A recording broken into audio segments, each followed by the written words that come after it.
My guest today is Dr. Aly Shameem.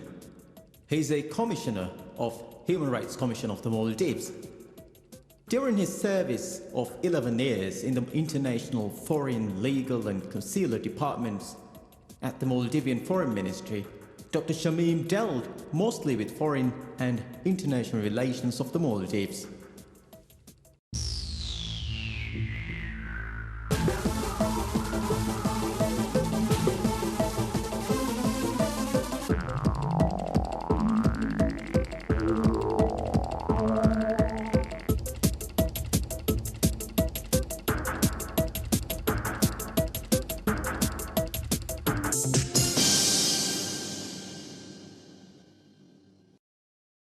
Dr. Aly Shameem, very warm welcome to the VIP with Ahmed Anoosh. Thank you very much for inviting me to this important program. You did your bachelor's degree in political science and management. You did your master's degree in political science, specializing in international relations. And you did your PhD in international development and environmental relations. So I can say as a whole that you are very much focused in political science. How you got interested in political science? In the first degree, bachelor's degree, I majored in two areas, as you said, political science and management. I was working by then in Ministry of Foreign Affairs, and this was a scholarship I got through Ministry of Foreign Affairs. And I was sent there to do international studies, and of course you can't go straight into international studies without doing, in those days you have to go through the political science. So I did political science, and later I specialized in the field of political science, but I still continue to teach, to learn, to do research in management issues. So I haven't totally done away management, but I keep continue doing my own research and also lecturing on management. Yeah. One would say, because you're very much interested in political science, you want to be a politician one day in your life. I mean, is that the reality? Well, I'm not sure whether I would become a politician. Probably I would like to become a political scholar, a researcher. One time maybe I end up maybe I retire as a professor of political science. But right now I want to be a practitioner of politics, meaning more not practicing in advancing my career as such, but I want to educate people on political science, on human rights, on democracy, and civics, which means rights and responsibilities of citizen. So this is an area I have studied, and I'm teaching, and I'm educating people as well. And this is one area our country need in its nation building, in awareness raising, as well as in orienting our people to the newly found Maldivian democracy. People still lack background information about democracy, and then again human rights is like the democracy and human rights is like two sides of the same coin.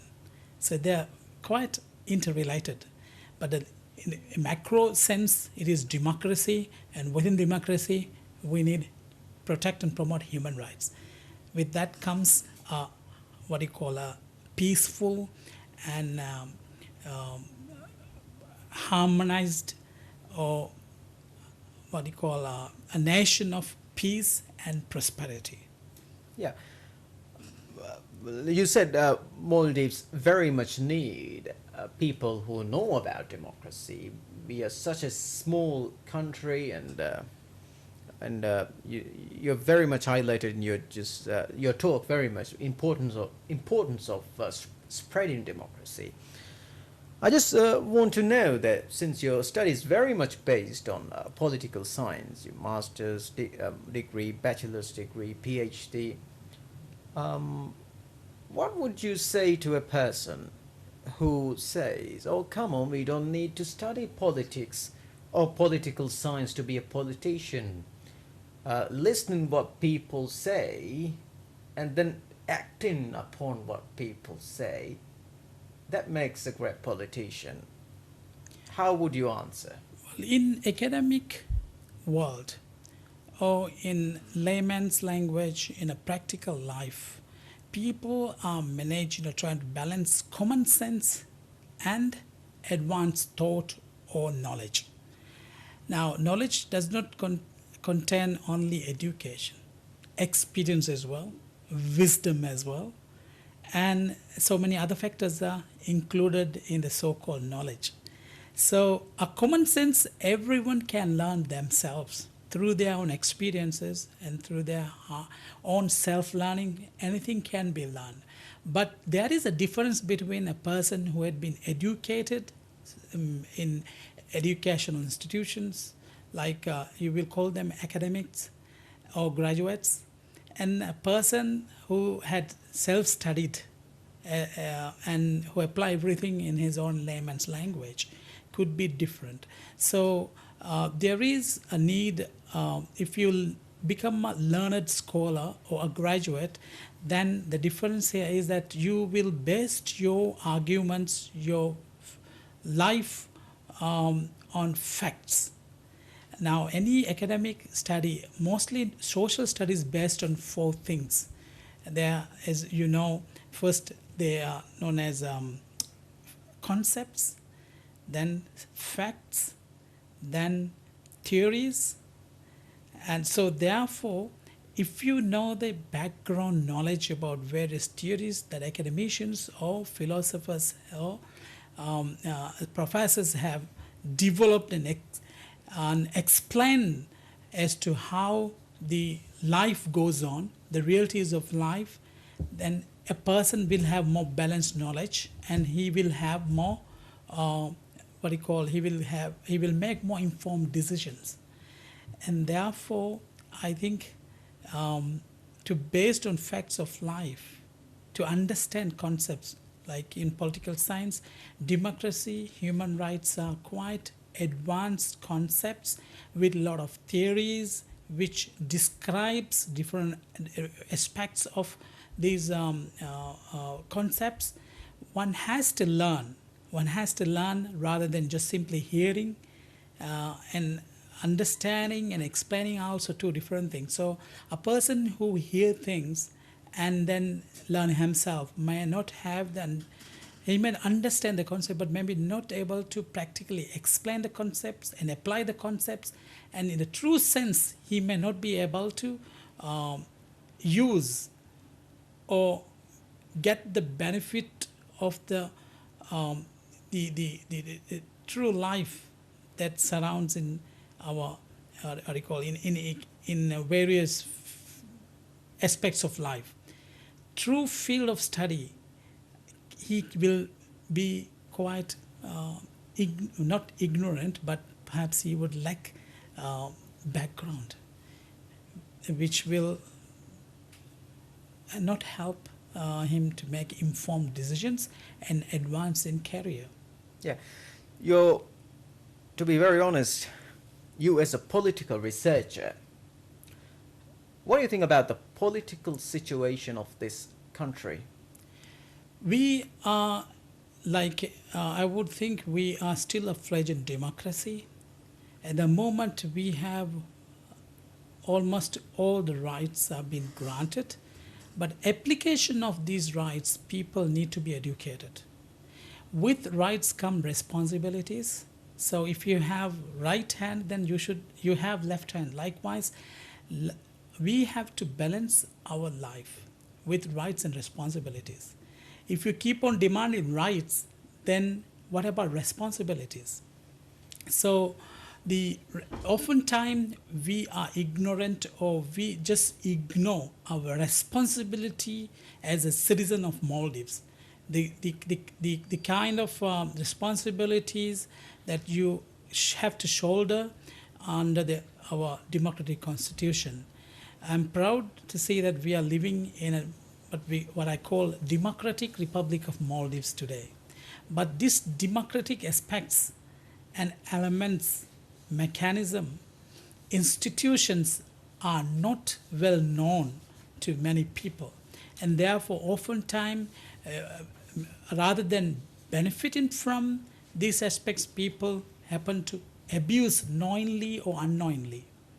So we need to raise awareness about democracy and also teach people more to respect human rights and to learn to be aware themselves about different aspects of what we call democracy, good governance, how to conduct our way of life in a conducive way so that we can have national harmony and we can avert people to leadership, those who are skillful, eligible, and competent. Yeah.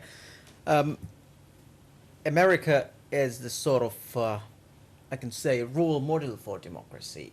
A lot of people take the example of America and other Western nations as great nations of democracy.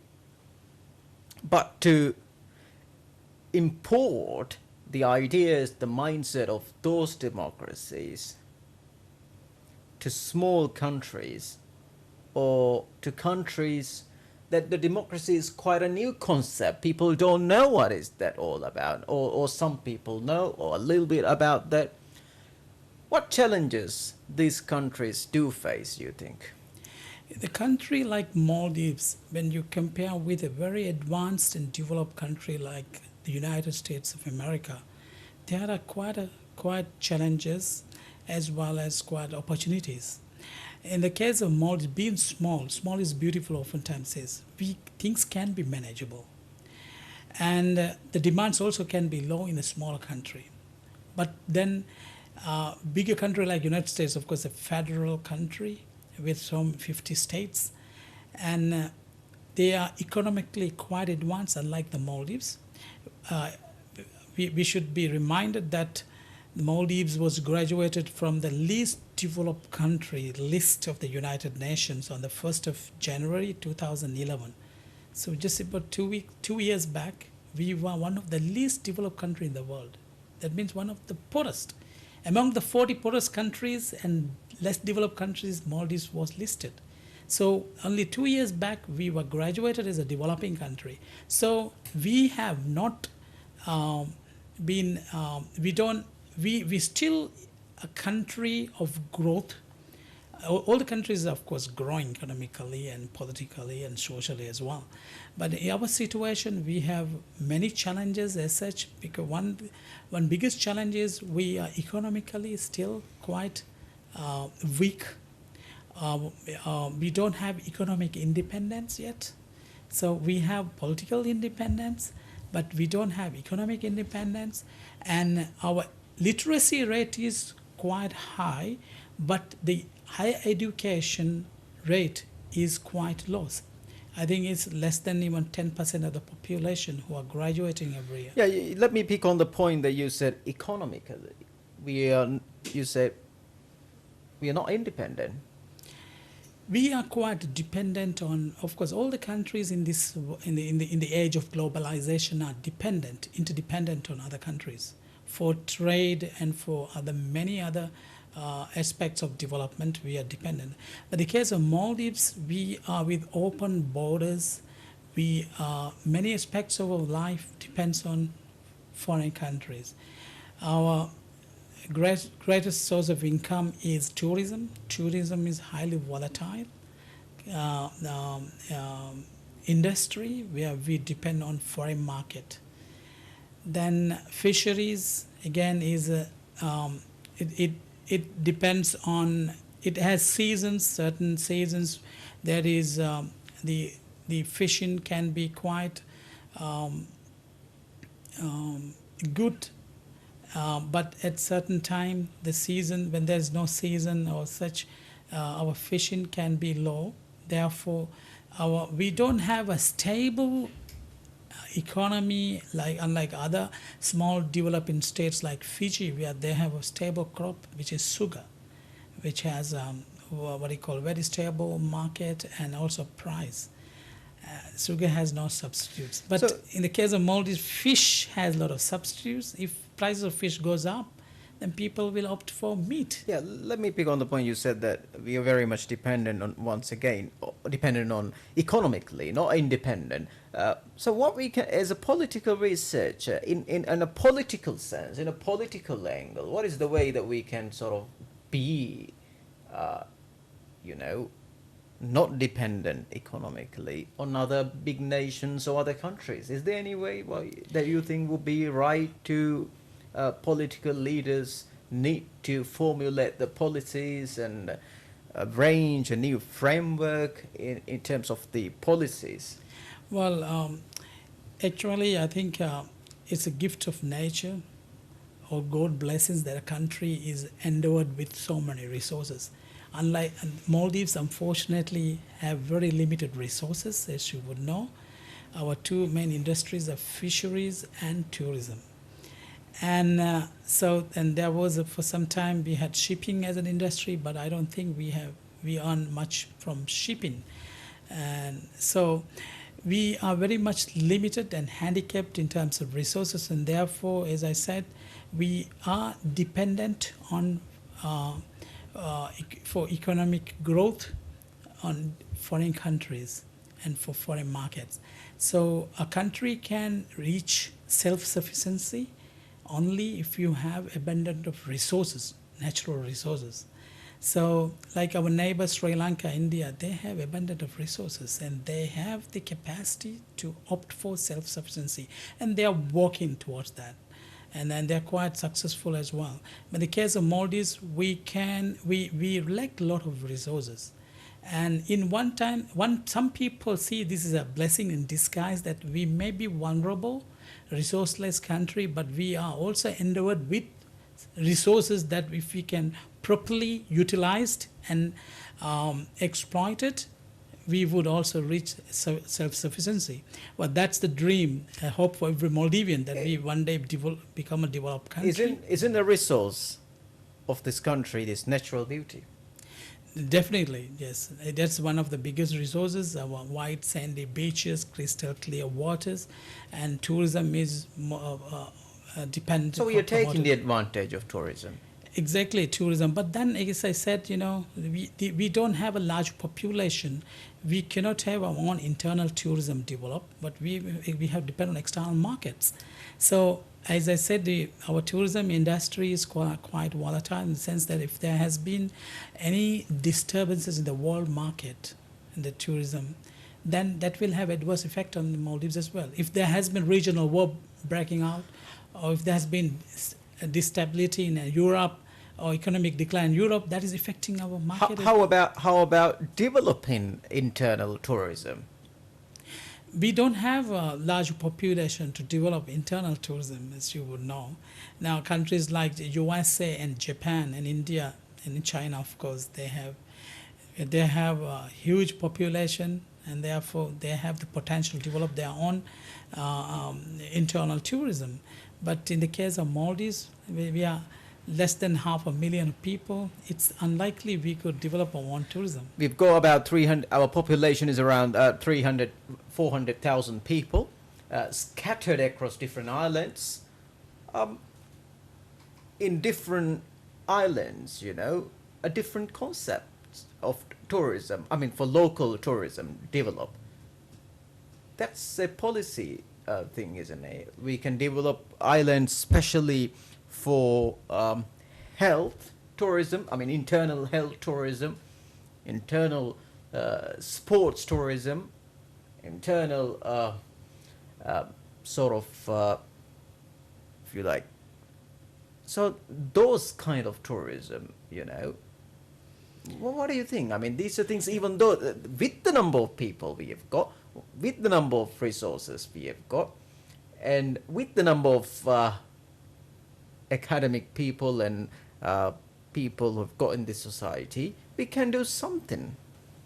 The living cost is quite high in the Maldives, especially in inter-island transportation is quite high, and therefore we virtually import everything. Our staple food is also imported, so we are a highly dependent society. And given the fact that we have such a small population, I know already some resorts during the off season they already had opened for local tourists, the hotels, and this local tourism for locals tourism has been there for, I think, quite last few years.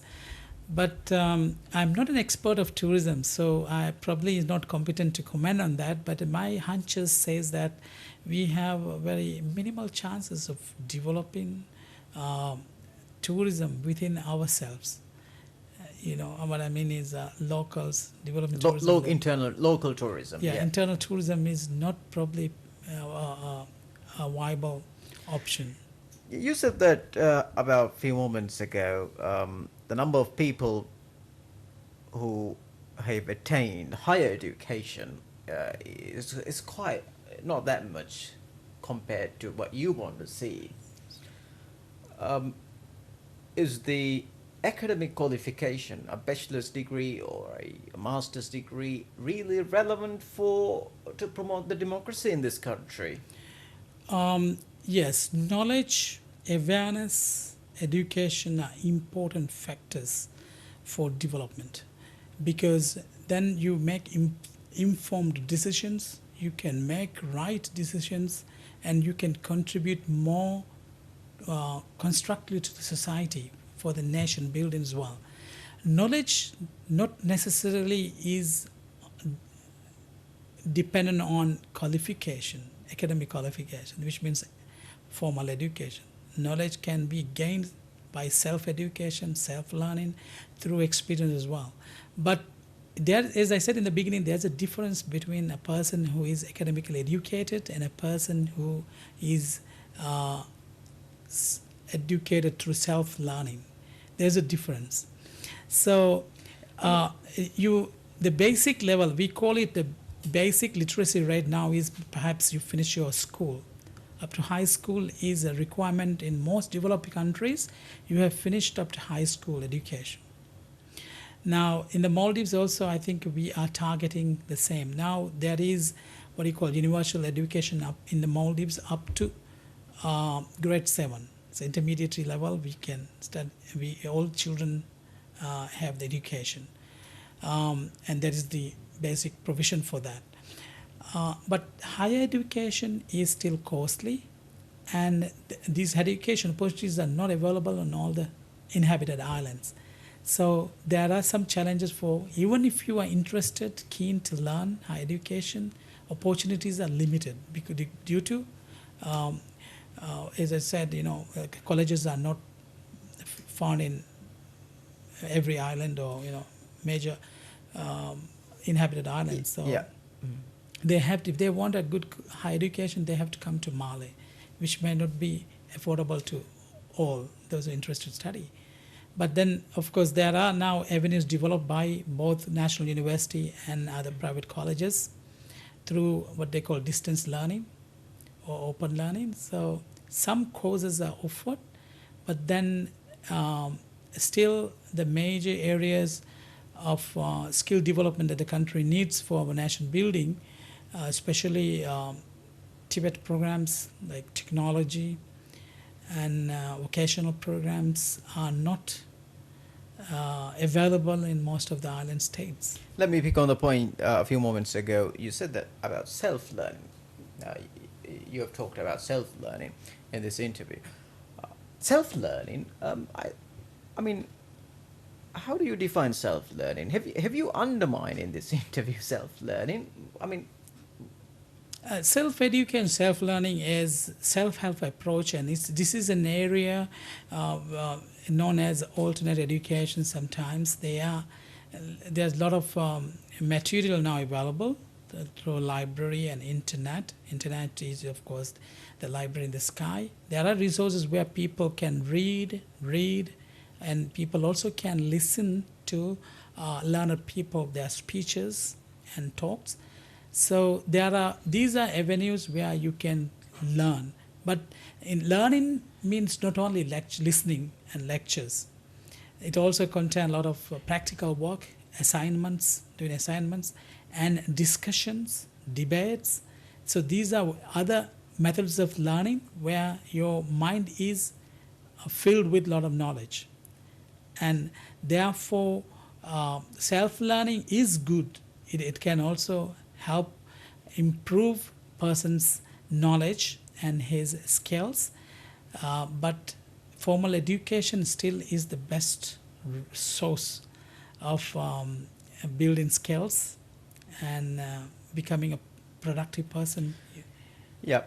Yes, of course, we need to, compete for different jobs. Yeah, we need academic qualification, formal education qualification. Yeah, that's one side. But the other side is that this formal education thing, after 3 years or 4 years completing a degree, gets a certificate, or after masters, after 1 year, 2 years, the master's certificate can be attained.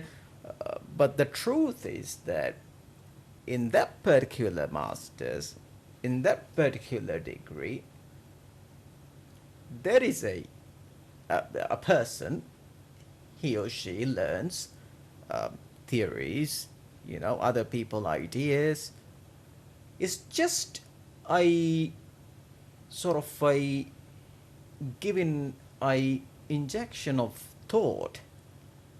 But in real life, people experience in these stuff. So of course, a person get a degree or master's, but if he or she hasn't done or is not doing after the degree the relevant research, the relevant work, or the relevant studies, I mean, thinking and pondering about his or her area of study, then what's the point of this academic qualification? Academic qualification is, this formal education is sort of a, hey, go in this way. That's how it is. But to go in that way, after finishing that study, one should follow that path. Now, here what happens is knowledge is something that need to be continuously sought. For example, our all-time favorite scholar is of Prophet Muhammad Sallallahu Alaihi Wasallam. So there's a famous saying of the Prophet says, from womb to the tomb, acquire knowledge. Then again, of course, the first revelation from God, first ayah that was revealed by God is Iqra, which means read. Again, the importance of learning and acquiring knowledge. So knowledge is something that need to be kept for lifelong learning. It has to be continuously brushed, refreshed, otherwise you will be outdated. So when you have a diploma or a degree, that only teaches you how to seek yourself or to knowledge. That will teach you ways and avenues how to keep abreast of the knowledge or the field that you are specializing. So as you said, that you're right, if you just simply after graduating, then if you just simply relax, then you will be outdated person. The knowledge will be festered, because knowledge is something very dynamic, every day developing. And oftentimes, like a mobile phone or technology, be even faster than this mobile technology, knowledge is developing. So you should keep yourself, but then through self-learning, you are extending your knowledge. So it has to be continuously sought. So every day you will be learning things, and you require, if you want to be a productive, a successful person in your area of work or specialization, you need to keep brushing your skills, your knowledge. Since you're talking about knowledge, and we are talking about knowledge very much, philosophy. What do you think about philosophy? That's a very advanced stage of knowledge, philosophy. Of course, it's a field of study for philosophy. Basically, you're learning how to use your brain, your wisdom. So, philosophy also can be taught. Of course, it can be learned, and it's one of the popular area of social studies. Philosophy, and in political science also we study political philosophy, and there are, of course, in social philosophy, there's all kinds of, all knowledge content. Philosophy is in fact the first school of thought that was developed. Philosophers became from Greece, isn't it? So philosophy is one of the most popular and all-time favorite, what you call, field of study. But then to learn, you can of course pursue a philosophy degree, and even PhD is called Doctor of Philosophy. So it is an advanced stage of learning and acquiring knowledge, so that you can use independent thinking, independent research you can conduct to acquire more knowledge. So Doctor of Philosophy apparently mean you are given a title certifying that you are a person with academic potential and skills to independently do your own research and continue education or seek of knowledge. Yeah, these days knowledge is available at fingertips or fingertip. Anyone can. I can Google, you can Google, anyone can Google and search about anything these days. It's really easy, to be honest. But what is correct to what situation at what particular moment is quite difficult. To apply knowledge in real life situation or the exact right moment, that's a quite difficult thing. That's where this philosophy comes, or the thinking process comes. Because of this vast amount of knowledge of this globalization, the internet, and these factors, you think people are really overloaded by knowledge, and their productivity is really low compared to our ancestors. Well, there is an explosion of information, of course. Now, information is available at fingertips. Now, information is one factor of knowledge. Education, information, as I said, and experience, wisdom, and discipline is also part of knowledge. So, information can be sought through self-learning. By reading, listening, doing own research, you can acquire information. But if you want to become a scholarly, decisive person, the best skill to develop is to choose the right information, authentic information. This is now, of course, on the internet, there's heaps of information. It's an ocean of information. But productively using your time and energy to go for the best resource or knowledge, one can spend a lot of time wasting surfing on the net. But trying to use the best search engines and also knowing how to select best information, relevant information, are the kinds of skills that one has to develop himself. So one can really, there's a lot of opportunity for self-learning and self-education. But as I said, one has to be very carefully use these resources to pick right information and most updated information, and also use in a time and cost effective manner your time. Surfing on the net, researching for information, one has to apply very good skills and has to understand the right sources, the authentic sources, and therefore it is again a skill to be learned to surf, to do research on internet, and therefore one should not be exploited his mind, various sources of information, and finally he or she is lost, not knowing the right information to choose or utilize for his purpose of what do you call, his purpose of Need, yeah. need, yeah. So these are also things, factors that need to be mindful. Yeah. You attended a lot of seminars throughout international events throughout your life, you know. As I said at the start, you actually studied political science very deeply, and you have been involved in international relations very much. You have attended a lot of seminars and conferences, and you worked in the UN also. Yes. Tell me about your experience. UN is the best supporter, defender of small states, especially countries like Maldives, microstates. I was interested to understand and to explore what exactly is the role of small microstates like Maldives can play in international decision making or at international forums. Maldives had faced some challenges at the time when Maldives applied for membership to UN to certify itself as a country, a sovereign country.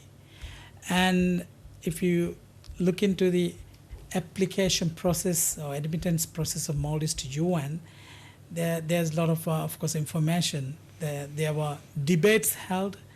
By then, the Secretary General of the UN was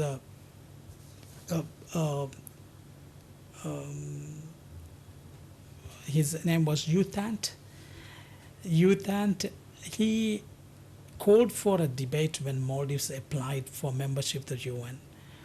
And Maldives was successful with our bid to gain membership of the UN, because with gaining membership of the UN, it is certifying that we are a sovereign and independent state.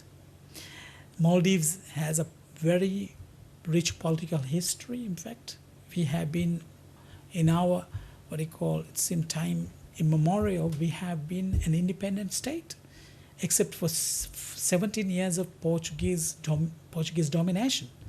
So what I learned from UN is that small states like Maldives can contribute to peace building and development of the world.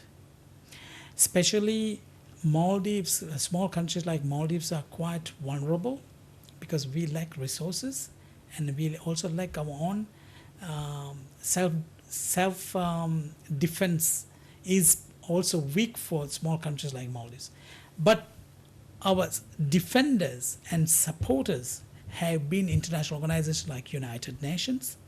Our greatest source of support and defense is international law, because UN Charter is the mother of all international law.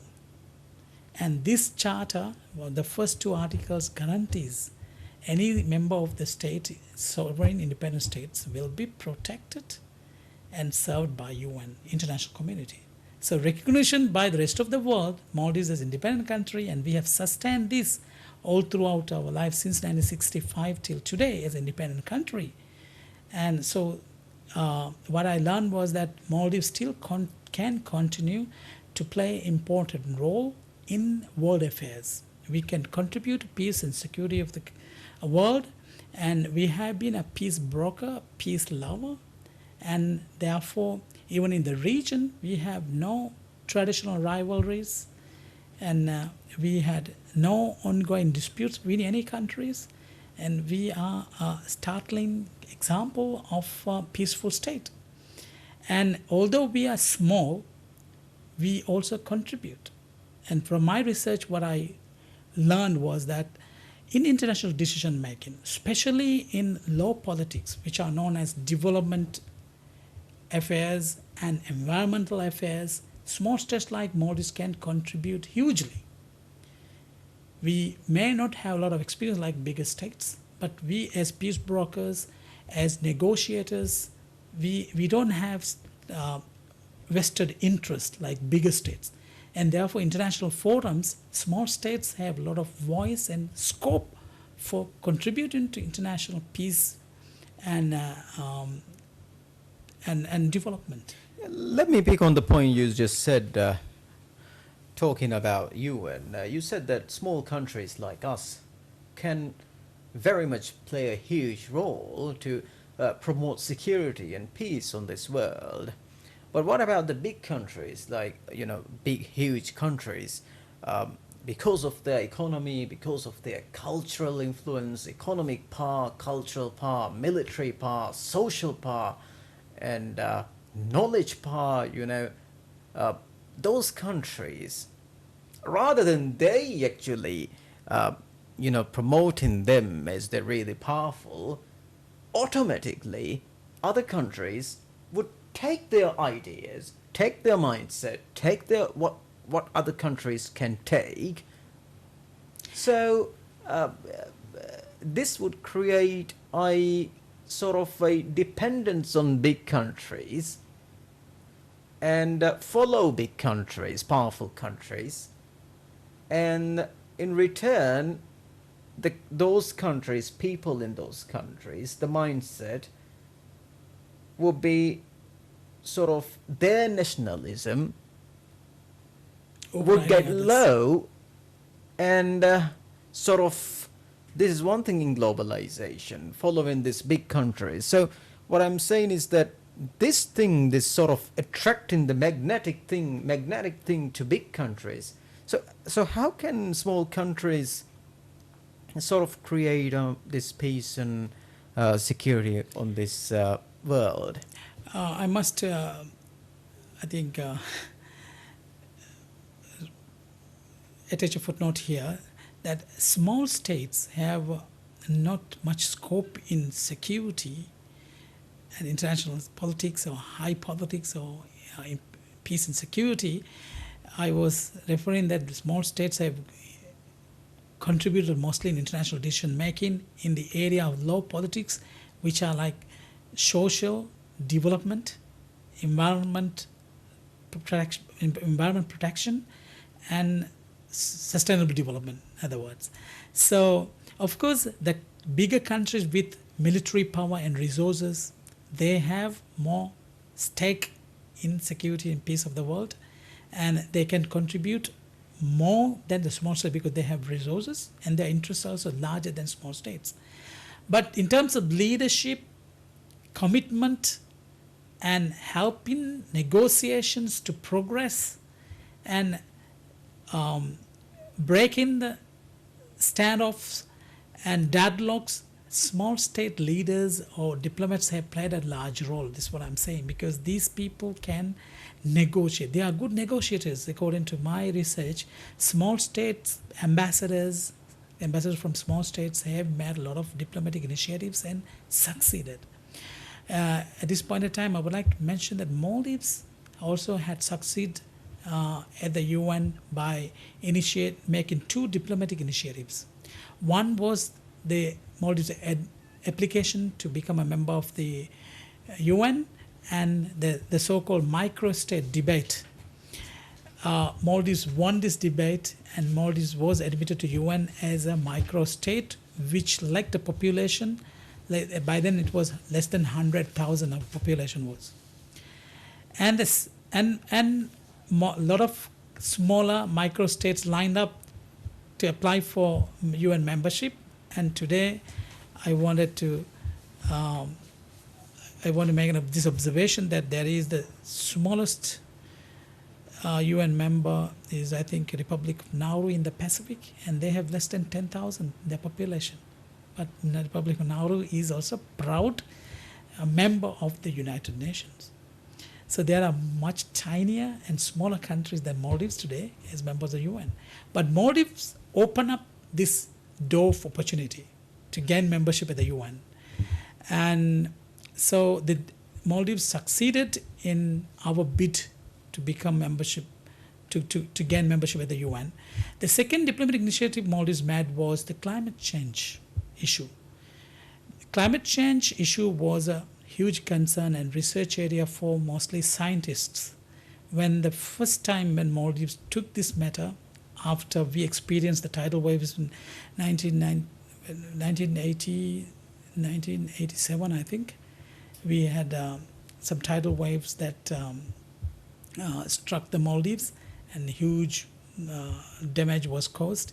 So immediately our government and then the president, Maumoon at that time, he took this matter as a concern to the first he addressed the issue of climate change and impacts on the Maldives at the Commonwealth Summit held in Vancouver, and just a few days later he again flew into UN, and then he addressed the General Assembly stating and explaining to the world the plight of Maldives in the wake of climate change. So by then this issue was not a political issue, but Maldives made the initiative, and then this became on the world agenda, climate change. It was Maldives' initiative that led to the subscription of this item, climate change, on the international agenda. Yeah, Dr. Shameem, you've been in this international foreign relations or foreign ministry more than 10 years. Yes. Yeah. So you are such a experienced diplomat, and you've attended, as I've said, quite a lot of seminars, workshops. You've represented Maldives in these very important meetings throughout the globe. Tell me about the most eye-catching representation for you to represent this country in this globe. Well, it was a dream that I had to become a diplomat and present my country overseas. When I was at school, I was exposed to international politics through, by then we had in our school called student society or association called Mini United Nations. In fact, I was the first president of the Mini United Nations organization that was established in my school. So from there onwards, I got interested and exposed to international issues. So it was a school time dream to become a diplomat and to serve my nation overseas. So the day that when I had opportunity as a delegate of Maldives to vote at General Assembly, it was one moment that I cannot forget. I felt very proud representing a small states, but equally, at General Assembly, all countries are equal. There are, of course, some inequality among UN members in certain organs of the UN system, like Security Council. There are 5 veto powers, which oftentimes are criticized UN as being undemocratic. But at the General Assembly, which is the largest organ of the UN, all the members are equal. You have 1 vote, 1 seat under your flag. So that was the moment when I voted. And many times then I had the opportunity to press the button and vote for Maldives. That was a great pride that I had enjoyed, represent my country. And I had a number of negotiating meetings and other conferences representing Maldives. And it was a huge pride and honorable thing that a contribution I could make to the country by then. So Maldives has been always very very active member at the UN, but due to our lack of resources and also having trained diplomats, our profile has been not as much as we wanted. But we are one of the first microstates admitted to UN. And we have a good, I think, imprint at the UN. And as I said, we succeeded in taking 2 diplomatic initiatives. And we continue to be, I think, quite visible country among small and developing states at the UN. So 2011, I had an opportunity to visit UN again to attend a conference. But of course, since I have been away now from foreign service for quite some time, but I still follow up the area of foreign policy as well as I do research on international relations. And then, of course, even now I have a lot of exposure and opportunity to contribute in this field because I'm working right now as a commissioner or member of Human Rights Commission. Yeah, before we conclude, I want to talk about your current work. You as a commissioner of Human Rights Commission of the Maldives, tell me about a little bit of your work. You as one of five commissioners. Yes, human rights. Right now, I'm a member, and I take pride and to serve as a state official in promoting human rights and democracy in the country.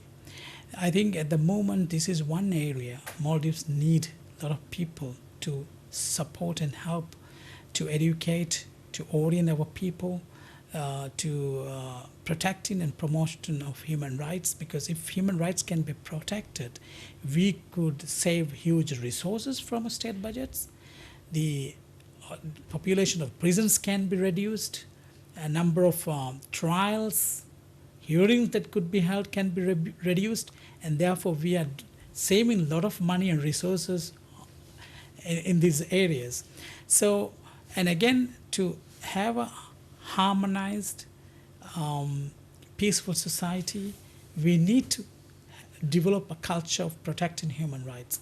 So, I'm one of the members of the Human Rights Commission, and according to our structure, members are known as mentoring or supervisory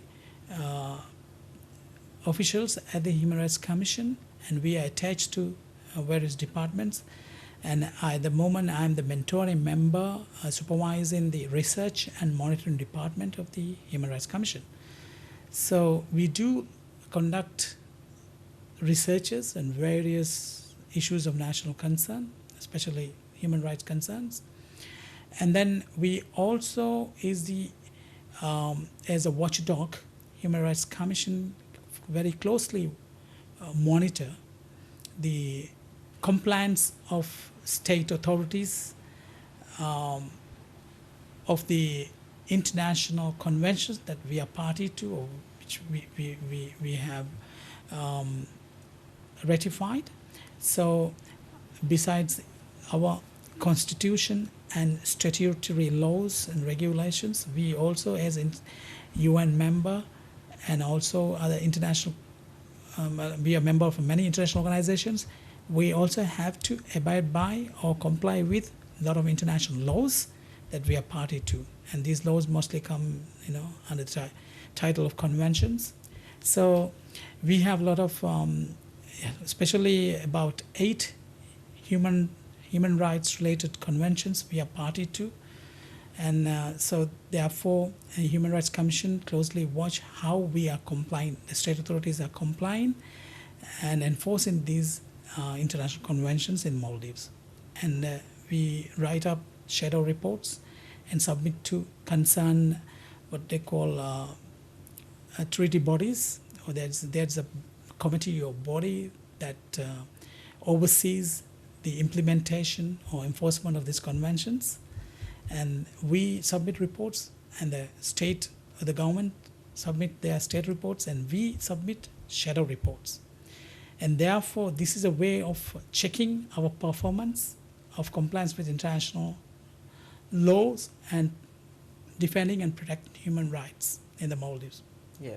Briefly, tell me about the current human rights situation of this country. I mean, your future view, rather than just a current situation. What do you want to see in the future? Human rights education need to be intensified in the country. There is still, we lack a number of mechanisms and measures to strengthen the protection and promotion of human rights. Now, there is the second chapter of our democratic constitution, which says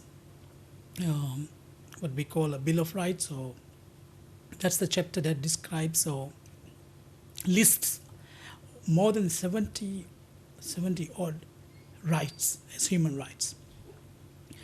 And but we still need, as I said, some more measures and mechanisms in order to protect and promote those rights which are ensured in the Constitution. At the moment, we have what is called the Act of Human Rights Commission. There is no national act which has to cover overall promotion and protection of human rights in the country. In most developed countries, in full-fledged democracies, there is a national act or law on human rights protection and promotion. In the case of Maldives, we have an act that vaguely describes, measures for promotion and protection of human rights within the framework of the Human Rights Commission Act. So we need to have an advanced stage of this act, which is a national act for human rights commission, national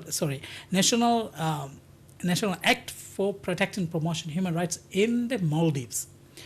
And besides this act, then we also need, like most of the developed countries, national action plan for human rights, promotion of human rights. Recently, I attended human rights conference held in Geneva, just less than 10 days since I returned, about less than 2 weeks since I returned from this conference. And one of the major topics that were debated and discussed was adopting national human rights action plan, which will be like a roadmap. And all the government institutions and ministries would know a bigger plan, and they will have a roadmap as to how they should act in protecting and promotion of human rights if we have a national act. And similarly, we also need a parliamentary committee, parliamentary standing committee that will look after the human rights situation of the Maldives. In most full-fledged democracies, there is a committee, and Human Rights Commission have been lobbying, advocating to have a national human rights act, also a parliamentary standing committee for promoting and looking after the human rights situation of the country, and also for the government and other state institutions to follow a bigger plan, a strategic plan, which could be titled as National Human Rights Action Plan. Dr. Aly Shameem, thank you very much for being on the VIP with Ahmad Anoosh. Thank you very much.